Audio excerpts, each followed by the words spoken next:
20 জানুয়ারি Donald Trump মার্কিন রাষ্ট্রপতি হিসেবে শপথ গ্রহণ করবেন। সারা পৃথিবীর সাথে বাংলাদেশও অধীর আগ্রহে অপেক্ষা করছে। আমার মনে হয় যে এর আগে কখনোই মার্কিন প্রেসিডেন্টের শপথ গ্রহণ বাংলাদেশের জন্য এত প্রাসঙ্গিক ছিল না।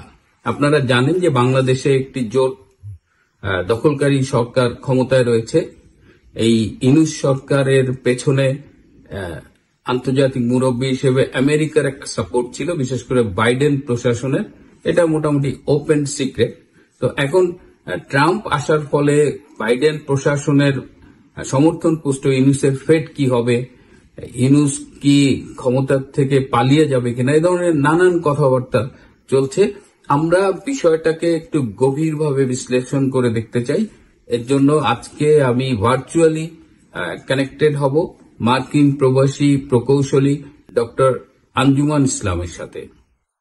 আঞ্জুমান ইসলাম, আমি যে কথা বলছিলাম যে ক্ষমতায় তো অনেকটা জোর দখল করে ষড়যন্ত্র করে ডক্টর ইউনূস এসেছেন। তো ডক্টর ইউনূসের ক্ষমতা থেকে যাবার সম্ভাব্য রুটগুলো কি কি, সম্ভাব্য এক্সিট রুটগুলো কি কি বলে আপনি মনে করেন? ধন্যবাদ আবার আমাকে সুযোগ করে দেওয়ার জন্য। আপনার যে প্রশ্নটা করেছেন সেটা খুবই একটা ভ্যালিড প্রশ্ন এবং গুরুত্বপূর্ণ প্রশ্ন। কারণ হচ্ছে এই যে ডক্টর ইউনূসের সরকার, এই সরকারের আসলে বাংলাদেশের সংবিধান অনুযায়ী কোনো ভিত্তি নেই। কারণ বাংলাদেশের সংবিধানে এটা ডিফাইন করা থাকে যে কিভাবে একটা সরকার আসবে, একটা সরকার যাবে এবং তাদের স্কোপ অফ ওয়ার্ক কি হবে, এটা খুবই ডিফাইন্ড একটা ব্যাপার।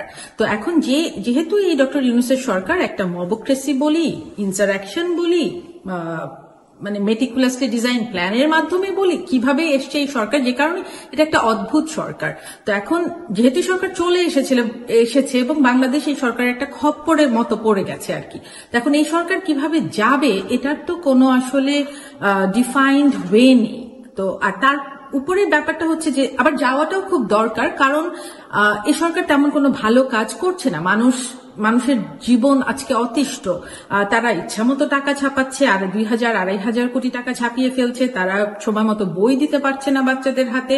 তারা হচ্ছে জিনিসপত্রের দাম ঊর্ধ্বগতি, সিন্ডিকেট ভাঙতে পারছে না। ইচ্ছা মতো তারা মানে যা ইচ্ছে তাই অবস্থা আর কি। তো সেই হিসাবে এই সরকারের যাওয়াটা এখন অতীব জরুরি হয়ে পড়েছে। কিন্তু কিভাবে তারা যাবে, তাদের এক্সিট রুটটা কি হবে, খুবই ভ্যালিড প্রশ্ন। তো একটা উপায় তারা যেতে পারে, সেটা হচ্ছে যে ডক্টর ইউনূসের, যেহেতু উনি নিজেই বলেছেন যে স্টেট ক্রাফট উনার মানে স্ট্রংগেস্ট না, মানে উনি এটাতে ভালো না। তো যে কারণে উনি হয়তো নিজেই ফিল করলেন যে যেহেতু আমি এই কাজে ভালো না, উনি বলেছেন যে যদি লেগে যায় ভালো, না হলে কপাল মন্দ। তো ওরকম কপাল মন্দ চিন্তা করে উনি যদি টাটা বাই বাই করে চলে যান, that is the best option, right? যে উনি ওনার সাঙ্গপাঙ্গ উপদেষ্টাদেরকে নিয়ে উনি চলে গেলেন। তো এটা হলে খুবই ভালো। আর না হলে দ্বিতীয় যেটার দিকে যাচ্ছে আর কি দেশ দেখতে পাচ্ছি, সেটা হচ্ছে যে তারা নানান সময়ে কন্টেইনারে ভরে ভরে অনেক কিছু আনছেন পাকিস্তান থেকে, যেটা কিনা জনসমক্ষে প্রকাশ করা হচ্ছে না যে ওইসব কন্টেইনারের ভিতরে কি আছে। আবার ওনার যে মবক্রেসি লিডার, সেই মবক্রেসি লিডার যে কিনা হুমকি দেয় গণমাধ্যমের কলম টলম সব ভেঙে দিবে, তো তার উপস্থিতিতে ওয়াজে দেখি অনেকে বলছে যে 10 ট্রাক 20 ট্রাক অস্ত্র এনে ভারতকে তারা আক্রমণ করে ফেলবে, কি করে ফেলবে। তো সেই ক্ষেত্রে তো মনে হচ্ছে যে তারা চাচ্ছেন যে একটা যুদ্ধ লেগে যাক, মানে কোনোভাবে ভারতকে উস্কে দিচ্ছে বাংলাদেশকে আক্রমণ করতে, নাকি ওনারা নিজেরাই আক্রমণ করবেন। তো সেই ক্ষেত্রে তো একটা ওয়ারের পরিস্থিতির দিকে চলে যাচ্ছে আর কি। তো সেটা যদি হয় তাহলে তো একটা ওয়ার, মানে আমরা চাই না একটা ওয়ার হোক, একটা যুদ্ধ বাধক। যুদ্ধ কোনোদিনই শুভ কিছু বয়ে আনে না, কিন্তু that can be another exit out for them, যে একটা এরকম একটা ঝামেলার মধ্যে দিয়ে ওনারা সবাই চলে গেলেন। তো আর থার্ড সেটা হচ্ছে যে জনতা তাদের কর্মকাণ্ডে, ডক্টর ইউনূস সরকারের কর্মকাণ্ডে একেবারে বীতশ্রদ্ধ হয়ে মাঠে নেমে আসলো একটা প্রতি বিপ্লবের মতো। কিন্তু এখানে সমস্যাটা হচ্ছে জনগণ যে মাঠে নেমে আসে, এমন না যে জনগণের জনজীবন অতিষ্ঠ হয়ে যায়নি, কিন্তু জনতা মাঠে নামতে পারছে না। কারণ হচ্ছে এই ডক্টর ইউনূসের সরকার সেনাবাহিনীকে ম্যাজিস্ট্রেটি পাওয়ার দিয়ে রেখেছে। তো এই পাওয়ারটার কারণে তারা কিন্তু জনগণকে প্রতিহত করতে পারে। সেই ভয়ে তো জনগণ মাঠেও নামতে পারছে না। তো মানে এই তিনটা রুটই আমার কাছে এক্সিট রুট বলে মনে হয়, এই তিনটা ওয়ে। তো এখন কোনটা মানে ইটস কমপ্লিকেটেড, কিন্তু আমার কাছে অবস্থার দৃষ্টি এই তিনটাকেই সম্ভাব্য এক্সিট রুট বলে মনে হচ্ছে আর কি। ধন্যবাদ। ধন্যবাদ ডক্টর আঞ্জুমান ইসলাম। এই যে ট্রাম্পের বিজয়, আপনি কি মনে করেন যে এই বিজয়টা ডক্টর ইউনূসের জন্য আলাদা করে কোনো দুঃসংবাদ বয়ে আনবে? Well, it was a known fact that Dr. Yunus's government was backed by Biden administration. So, Donald Trump's administration যদি Biden administrationের ফরেন পলিসি অ্যাডাপ্ট করে তাহলে বাংলাদেশের জন্য এটা নতুন করে কোনো ইম্প্যাক্ট করবে না, যা ছিল তাই থাকবে। কিন্তু ট্রাম্পের ক্যাম্পেইন ট্রেল থেকে দেখা যায় যে there were indications যে ট্রাম্পের ফরেন পলিসি বাইডেন অ্যাডমিনিস্ট্রেশনের ফরেন পলিসির থেকে অনেকখানি ডিফারেন্ট হবে। কিরকম, যেরকম উনি ক্যাম্পেইন ট্রেলে বিভিন্ন সময় বলেছেন যে উনি আমেরিকাকে নতুন করে কোনো যুদ্ধে জড়াবেন না, বা অন্য কোনো দেশের ইন্টারনাল বিষয়ে আমেরিকা নাক গলাবে না বা কম গলাবে, অথবা হচ্ছে মানে বিভিন্ন জায়গাতে যেখানে আমেরিকা মানে সরাসরি না প্রচ্ছন্নভাবে বিভিন্ন ওয়ারে যুক্ত আছে সেখান থেকে আমেরিকাকে উনি সরিয়ে নিয়ে আসবেন, এরকম।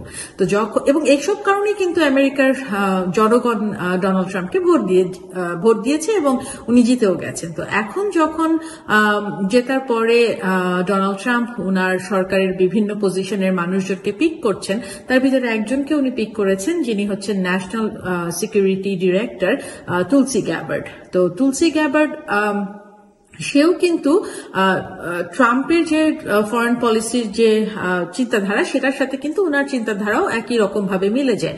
উনি বলেছেন যে when it comes to fight against terrorism around the world I'm a hawk, কিন্তু যদি অন্য কোনো দেশের ইন্টারনাল পলিসি বা ইন্টারনাল রিজিম চেঞ্জের ব্যাপার হয় সেখানে আমি হচ্ছি ডাভ, মানে শান্তির পায়রা। তার মানে আমেরিকা যাতে অন্য কোনো দেশের ইন্টারনাল ম্যাটারে নাক না গলায়, সেটাই হচ্ছে উনার পজিশন।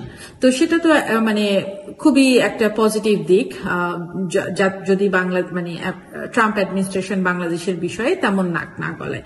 তো এটা একটা মানে অ্যাসপেক্ট। তো অন্য অ্যাসপেক্টটা হচ্ছে নরেন্দ্র মোদীর সাথে ডোনাল্ড ট্রাম্পের যে একটা বন্ধুত্বপূর্ণ সম্পর্ক আছে সেই ব্যাপারটা। তো এটা মোটামুটি সবারই জানা। আর তার ছাড়াও এই তুলসি গ্যাবার্ড কিন্তু আবার নরেন্দ্র মোদীর বিশাল ভক্ত। উনি নরেন্দ্র মোদীর সাথে যখন ওনার একবার দেখা হয়েছিল, উনি নরেন্দ্র মোদীকে ভগবত গীতা উপহার দিয়েছিলেন। তাছাড়াও এই তুলসি গ্যাবার্ডের যে আবার ডেপুটি মানে আমেরিকার ন্যাশনাল সিকিউরিটি অ্যাডভাইজার পিক, সেই মাইক ওয়ালস অলরেডি আবার জয়শঙ্করের সাথে দেখাও করে ফেলেছেন। মানে ডোনাল্ড ট্রাম্প এখনো শপথ নেয়নি, তার আগেই ব্যাক এন্ডে কিন্তু এগুলো ঘটছে যে অলরেডি তারা নরেন্দ্র মোদী সরকারের সাথে ইন্ডিয়ার বিভিন্ন ফরেন পলিসি অ্যাসপেক্টে কাজ করছেন।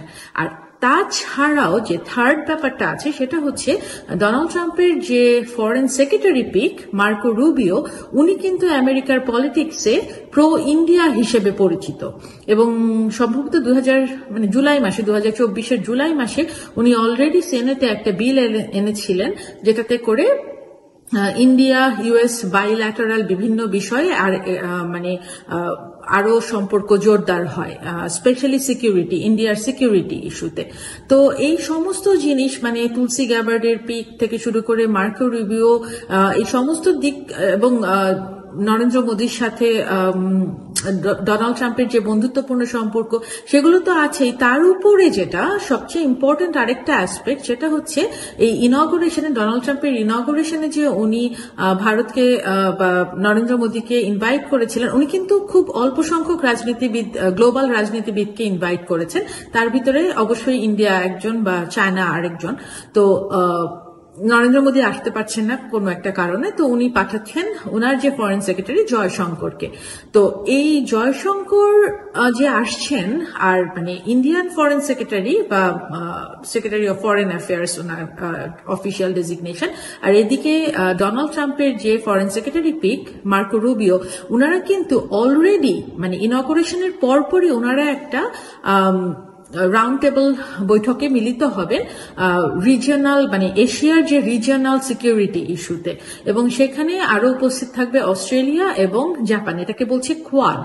তো এই এশিয়া বা ইস্ট এশিয়ান যে নিরাপত্তার নিশ্চিত করতে এই কোয়াডের বৈঠকটা আশা করা যাচ্ছে খুবই গুরুত্বপূর্ণ একটা ভূমিকা পালন করবে।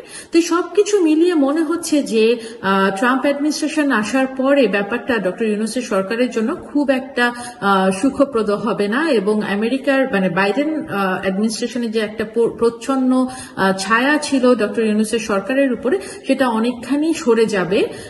এবং যদি এটা সরে যায় তাহলে কিন্তু মানে সেনাবাহিনী একটা মেসেজ পাবে যে আন্তর্জাতিকভাবে ডক্টর ইউনূসের সরকার একা হয়ে যাচ্ছে, এবং আশা করা যায় যে তাহলে সেনাবাহিনীও এখন যে তারা একচ্ছত্র সাপোর্ট দিয়ে যাচ্ছে ডক্টর ইউনূসের সরকারকে, সেখান থেকে বাংলাদেশের সেনাবাহিনীও সরে আসবে, এবং তাহলে বাংলা মানে সেটা যদি আসলেও ঘটে হয় তাহলে সেটা বাংলাদেশের জনগণের জন্য খুবই একটা পজিটিভ ব্যাপার হবে।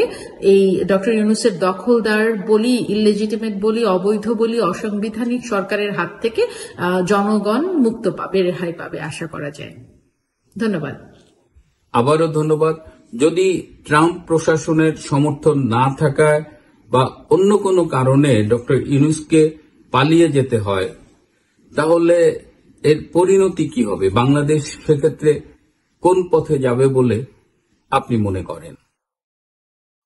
ইন্টারেস্টিং কোয়েশ্চেন, এবং সাথে wishful thought, very wishful thought. তো যে কোনো ভাবেই যদি আসলেও ডক্টর ইউনূসের সরকারের পতন ঘটে এবং বাংলাদেশ এই দখলদার সরকারের হাত থেকে মুক্ত হয়, তাহলে কি ঘটতে পারে? আমার মতে 3 ধরনের সিনারিও দেখা দিতে পারে। একটা হচ্ছে যে কমপ্লিট কেওস, একটা মানে এরকম একটা সরকার চলে গেল, এটা একটা কমপ্লিট কেওস সিনারিও তৈরি হলো। আবার ছাত্ররা দখল নিতে পারে, আর্মি দখল নিতে পারে, হু নোজ হোয়াট হ্যাপেন্স। কিন্তু অ্যাটলিস্ট ডক্টর ইউনূসের এই দখলদার সরকারের হাত থেকে দেশ রক্ষা পাবে, তারপরে দেখা যাবে।